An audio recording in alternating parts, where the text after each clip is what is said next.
जिल्ह्यामध्ये 50 वर्षाआधी दारूबंदी कायद्याअंतर्गत दारूबंदी घोषित करण्यात आली।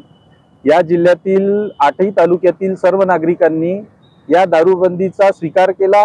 कधीही आजपर्यंत दारूबंदी उठावी म्हणून असं कोणतंही प्रभावी मोठं आंदोलन या जिल्ह्यामध्ये कधी झालेलं नाहीये।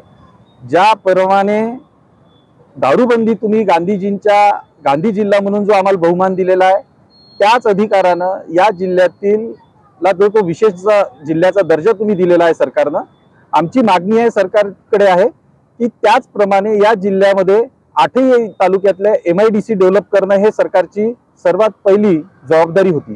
कारण रोजगाराचा विषय हा प्रत्येक ठिकाणी प्रामुख्याने असतो आणि उद्योग धंद्यांशिवाय रोजगाराचा पर्याय जो आहे तो प्रभावी ठरू शकत नाही, ही आजची वस्तुस्थिती आहे।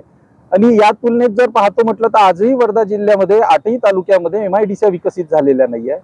दुसरा महत्त्वाचा विषय म्हणजे वर्धा तालुक्यातली जी MIDC आहे ती MIDC तुम्ही सेवाग्राम आश्रमाच्या भागात डेव्हलप केलेली आहे। तिथेच विदर्भातला सर्वात मोठा दवाखाना सेवाग्रामचा दवाखाना सुद्धा आहे। आणि या MIDC मध्ये कोणताही मोठा उद्योग जर विकसित करायचा म्हटलं की त्या ठिकाणी प्रदूषणाचे कारण देऊन त्या ठिकाणी आम्हाला परमिशन मिळत नाही। त्यामुळे या ठिकाणी आमच्या वर्धा जिल्ह्यातील उद्योजकांना फक्त मुरमुरे फुटाण्याच्या फॅक्टऱ्या टाकून बसण्याशिवाय पर्याय राहिलेला नाहीये आणि छानसे बंगले त्या ठिकाणी तयार झालेले आहे। या मागचं मूळ कारण म्हणजे तुम्ही ज्या हक्कानं आमच्याकडे दारूबंदी कायदा लागू केला त्याच अधिकारानं सरकारनं आजपर्यंत आमच्या जिल्ह्यातल्या औद्योगिक डेव्हलपमेंटवर लक्ष द्यायला पाहिजे होतं, ही आमची प्रमुख मागणी आहे। दुसरं, आम्ही विशेष जिल्ह्याचे नागरिक आहोत, त्याच अधिकारानं आम्हाला तुम्ही गव्हर्नमेंट नोकऱ्यांमध्ये प्राधान्य दिलं पाहिजे। शासनाच्या शासकीय व निमशासकीय जेवढेही जागा निघते त्या सर्व जागांमध्ये वर्धा जिल्ह्यातील नागरिकांना राखीव कोटा दिला पाहिजे।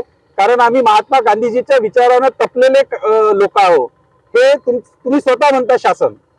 तर आमची तेवढीच भावना आहे का आम्हाला तुम्ही ते अधिकार निव्वळ एक कायदा राबवण्यापुरतं नाही तर त्याच्या पलीकडे जाऊन तुम्ही या विषयाकडे आमच्याकडे पाहणं अपेक्षित आहे। आणि दारूबंदी कायद्याअंतर्गत या जिल्ह्यामध्ये काय काय फायदे झाले त्याचं सरकारने एक चौकशी समिती बसवून त्या संदर्भात पूर्ण अभ्यास करणं अपेक्षित आहे आम्हाला। या ठिकाणी मी थोडीशी माहिती आपल्या समोर सादर करू इच्छितो। दारूबंदी कायद्यामुळे गेल्या 2014 पासून ते 24 या 10 वर्षाच्या कालावधीमध्ये 3,91,566 लोकांवर गुन्हे दाखल झालेले आहेत दारू विक्रीचे। त्यानंतर दारू पिणाऱ्यांवर 6,500 लोकांवर दारू पिण्यासाठी गुन्हे दाखल झालेले आहे। म्हणजे दारू पिणे हा सुद्धा गुन्हा आहे, कदाचित वर्धा जिल्ह्यातील सर्व नागरिकांना याची कल्पना नसेल। आणि दारू विक्रीमध्ये जे 3,91,566 लोकांवर गुन्हे दाखल झाले त्या तुलनेमध्ये फक्त 307 लोकांवर गुन्हे सिद्ध झालेले आहे।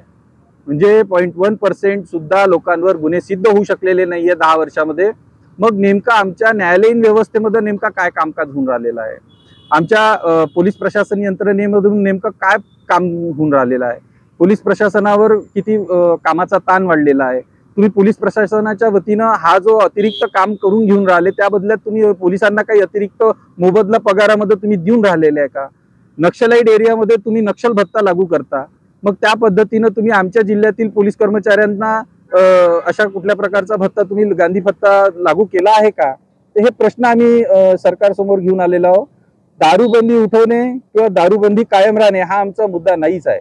आमचा मुद्दा आहे ज्या अधिकारानं या सरकारनं दारूबंदी लागू केलेली आहे त्याच अधिकारानं या सरकारनं आमच्या जिल्ह्यातील तरुणांना उद्योगधंद्यांमध्ये प्राधान्य द्यावं, इथे उद्योगधंद्यांचं डेव्हलपमेंट व्हावं। वर्धा तालुक्यातली MIDC जे सेवाग्राम रोडवर उभी केली आहे तिला तिथून काढून दुसऱ्या ठिकाणी स्थलांतरित करावं जेणेकरून मोठे उद्योग त्या ठिकाणी येऊ शकेल।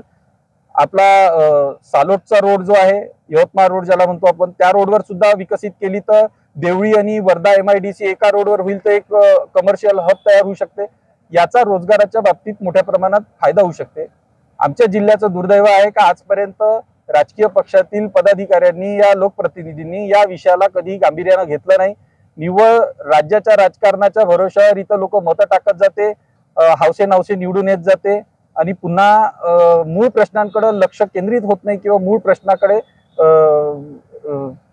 लोक वळत नाहीये। तर या आंदोलनाच्या माध्यमातून आम्ही फक्त जनतेकरांना वर्धावासियांना जागृत करण्याचं आम्ही काम करतोय आणि शासनाला सुद्धा जागृत करण्याचं काम करतोय। त्यासाठी आज आम्ही इथं घंटानाद आंदोलनाचं आयोजन केलेलं आहे। धन्यवाद.